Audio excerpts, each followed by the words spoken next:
के Jafar express operation कामयाबी से मुकम्मल हो गया है। मौके पर मौजूद तमाम 33 दहशतगर्दों को जहन्नुम वासिल कर दिया गया है।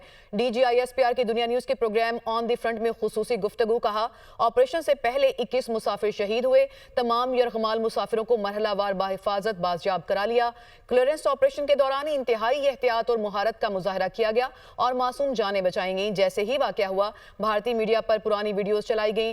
दहशतगर्द और उनके आकाओं का गठजोड़ वाजे है। बैरूनी आकाओं के इमा और सहूलतकारी के जरिए मासूम लोगों को निशाना बनाया गया। सोशल मीडिया पर गुमराहकुन प्रोपेगेंडा किया जाता है। दहशतगर्दों का दीन इस्लाम और बलूचिस्तान से कोई ताल्लुक नहीं है। 11 मार्च को तकरीबन 1 बजे के करीब दहशतगर्दों ने बोलान पास के इलाके, ओसीपुर का इलाका है, उधर रेलवे ट्रैक को धमाके से उड़ाकर जो जाफर एक्सप्रेस ट्रेन आ रही थी उसको रोका। अच्छा। और रेलवे अकाउंट के मुताबिक इस ट्रेन में 440 अफराद मौजूद थे। जी। ये जो इलाका है, ये कामान ये दुश्वार गुजार है, आबादी और रोड से दूर है। अच्छा। और दहशतगर्दों ने पहले ये किया कि यरगमालियों को इंसानी शील्ड के तौर पर इस्तेमाल किया, जिसमें औरतें और बच्चे भी शामिल थे। सही।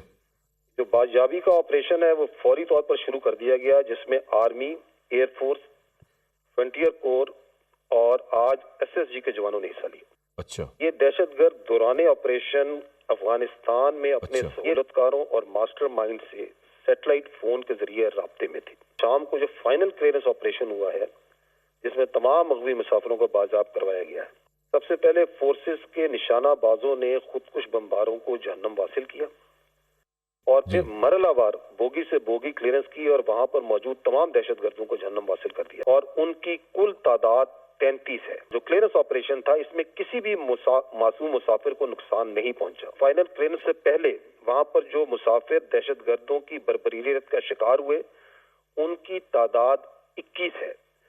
दहशतगर्दों की हैवानियत और बर्बरीयत के शिकार हुए और शहीद हो गए। 4 FC के जवान शहीद हुए। वीडियोस देखें तो इसमें आपको 3 ये ब्लॉग नजर आ रहे हैं शुरू में। अगर आप पहले जो 3 ब्लॉग्स हैं उन पे जाएं और उसको जरा स्टिल कर लें, यहाँ पे आपको ये 3 अभी नजर आ रहे हैं, ये काले रंग के। सर अगर आप ये देखें, यहाँ पे रुकें, तो ये वो जगह है जो कल हम आपको जैसे सिक्योरिटी जराये से खबर भी दे रहे थे कि इन्होंने टोलियों के अंदर इन मासूम मुसाफिरों को बिठाया हुआ है। इनके अच्छा, ये 3 जो है वो टोलियां। अच्छा, ये वो टोलियां हैं जिसमें उन्होंने बिठाया हुआ था और इसके दरमियान में इसके साथ जो सा है खुद कुछ बम्बार बैठे हुए थे इनके। So that was the reason that we were going very carefully and slowly। जो हमारे SSG के जवान हैं, उन्होंने पहले they took out these suicide bombers। अच्छा। और जब ये suicide bombers they took them out, तो अगर आप इस क्लिप को अभी चलाएं तो आप ये देखेंगे कि फिर ये जो वहां पे ये मुसाफिर थे जिनको इन्होंने हॉस्टेज किया हुआ था, अगर आप इसको अभी चलाएं जी, चल रहा है, तो आपको देखेंगे कि ये फिर जो सा है वहां से मुख्तलिफ साइडों पे बस वो जो उनको टेक आउट कर लिया सुसाइड बॉम्बर को, तो ये निकले वहां से और then they spread out in the area. DGISPR की गुफ्तगू आपने सुनी। सी तमाम तर सूरत हाल पर हम तज्जिया हासिल करेंगे। ब्रिगेडियर रिटायर्ड राशिद वली साहब ने हमें ज्वाइन किया। सर, बहुत शुक्रिया आपके कीमती वक्त का। DGISPR ने दुनिया न्यूज़ के प्रोग्राम ऑन द फ्रंट में खुसूसी गुफ्तगू की है और बड़ी इंपॉर्टेंट इन्फॉर्मेशन जो है वो शेयर की है। चीदा निकात अगर मैं आपके सामने रखूँ, बताया उन्होंने ये है कि जाफर एक्सप्रेस जो ऑपरेशन था कामयाबी से मुकम्मल हो गया और इसमें जो 33 दहशतगर्द थे उन तमाम को जहन्नुम वासिल कर दिया गया है। What's your take on this? ये सबसे पहले तो मैं मुबारकबाद देता हूँ कौम को भी और लॉ एनफोर्समेंट एजेंसीज को, आर्मी, FC, SSG और ज़रार कंपनी जिसने ख़ास तौर पे इंतहाई महारत से ये ऑपरेशन किया और स्नाइपर्स ने जिस महारत के साथ दहशतगर्दों को ये प्रिसीजन के साथ एलिमिनेट किया ताकि वो सुसाइड बॉम्बर्स अपने आप को एक्सप्लोड ना कर सके, जिन्होंने यरगमाल बनाया हुआ था मासूम पैसेंजर्स को। और उसके बाद अनमैन्ड कॉम्बैट एरियल व्हीकल से काफी उनको नुकसान हुआ और 33 के करीब ये जहन्नम वासिल हुए। तो ये बहुत बड़ी कामयाबी है, ये बहुत बड़ी रिलीफ है कि तकरीबन 24 घंटे एक जंग का सदमे से कौम गुजर रही थी और ये हम खुदा ताला का शुक्र अदा करते हैं। और इसके बाद जिस तरीके से ये ऑपरेशन हुआ है, ये इस चीज की अक्कासी करता है कि ये कोई भी दहशतगर्द जिस किस्म की ये कार्रवाई करेगा तो वो बच नहीं सकेगा। और एक बहुत अच्छी बात यह है कि इसमें हमारा नुकसान नहीं हुआ। 440 लोग इसमें सवार थे और 178 को आज बाजियाब करवाया गया मुकदमियों को, बाकी कल हो चुके थे, और औरतें और बच्चे वो उनका कोई नुकसान नहीं हुआ, तो ये एक बड़ी कामयाबी है। और इसके बाद जब आगे देखना है तो हमें अब उन प्रोटोकॉल्स, सिक्योरिटी के मामला, उन पे नजरसानी करनी पड़ेगी, जो क्योंकि आमदोरफ्त के जराए हैं, ये रेलवेज हैं, गाड़ियां जाती हैं, तो इन को हमने प्रोटेक्ट करना है। राशिद वली साहब, आप हमारे साथ ही मौजूद रहिएगा। डॉक्टर कमर चीमा साहब हमें ज्वाइन कर चुके हैं, दिफाई तज्जियाकार, उन्हें भी शामिल गुफ्तगू कर लेते हैं। सर, बहुत शुक्रिया आपके कीमती वक्त का। DGISPR ने आज खुसूसी गुफ्तगू की है दुनिया न्यूज के प्रोग्राम ऑन द फ्रंट में, और उन्होंने डिटेल्स शेयर की हैं जो जाफर एक्सप्रेस है उससे मुतालिक। उन्होंने बताया कि ये ऑपरेशन मुकम्मल हो गया है, सेंसिटिव था, बड़ी एहतियात के साथ ये तमाम ऑपरेशन मुकम्मल किया गया, और तमाम जो 33 दहशतगर्द थे उनको जहन्नुम वासिल कर दिया गया है। किस तरह से एनालाइज करेंगे आप इस सिचुएशन को?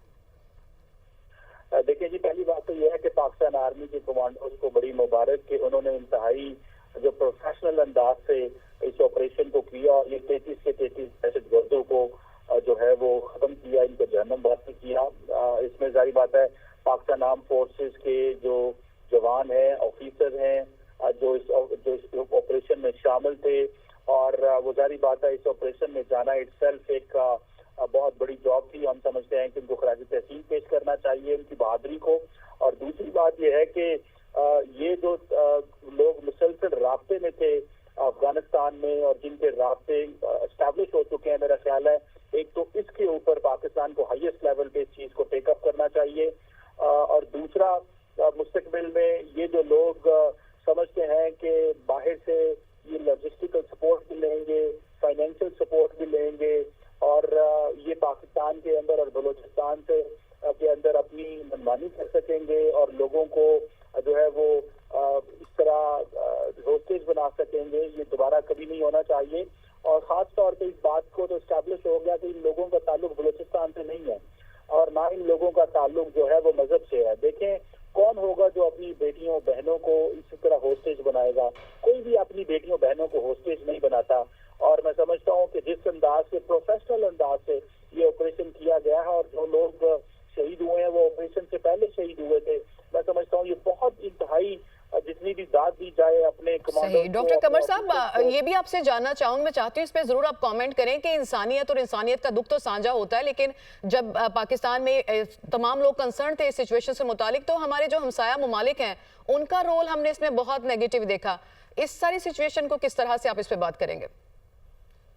देखिए, अब हमने बड़ा नेगेटिव देखा, अभी भी वो नेगेटिविटी फैला रहे हैं। वो ये क्या है, वो अपनी मर्जी की कहानी सुना रहे हैं। मुझे ऐसे लग रहा था कि जैसे BLA सारी इंफॉर्मेशन, बलोच दहशतगर्द जो जमातें थी BLA, ये सारी अपनी इंफॉर्मेशन उनको भेजते हैं, इंडियन मीडिया को भेजते हैं, वो अपने ट्विटर हैंडल पे और अपने मीडिया पे इसको शेयर करते हैं, और मैं समझता हूँ कि बड़ी बुरी तरह एक्सपोज हुआ। वैसे तो भारत कहता है कि जी दहशतगर्दी के हवाले से जो है दुनिया में जाके बात करता है। मैं समझता हूँ इस मुकाम पे भारतीय लीडरशिप को एक्सपोज करना चाहिए, भारतीय जो गवर्नमेंट है उसको एक्सपोज करना चाहिए। उन्होंने बजाय इसके कि इस वाक़े को कंडेम करते, इन दहशतगर्दों को कंडेम करते, लेकिन अनफॉर्चुनेटली क्योंकि आपको पता है उनकी डीप स्टेट की और उनके जो नेशनल सिक्योरिटी एडवाइजर हैं अजीत डोवल, उनकी ये पॉलिसी है ऑफेंसिव डिफेंस की, और वो चाहते हैं कि इस तरह वो पाकिस्तान के अंदर इन नॉन स्टेट एक्टर्स को, पर्टिकुलरली जो एथनिक एंड जो मजहबी दहशतगर्द ग्रुप है, इनको जो है वो अफसोसनाक जो रोल प्ले किया है, वो भारत हो या अफगानिस्तान हो, इस सारी सिचुएशन के ऊपर डॉक्टर कमर चीमा साहब आप तज्जिया करे थे। सूरत हाल का आपका शुक्रिया। ब्रिगेडियर राशिद वली साहब, आपने भी एनालाइज किया इस सारी सूरत हाल को, आपका भी बहुत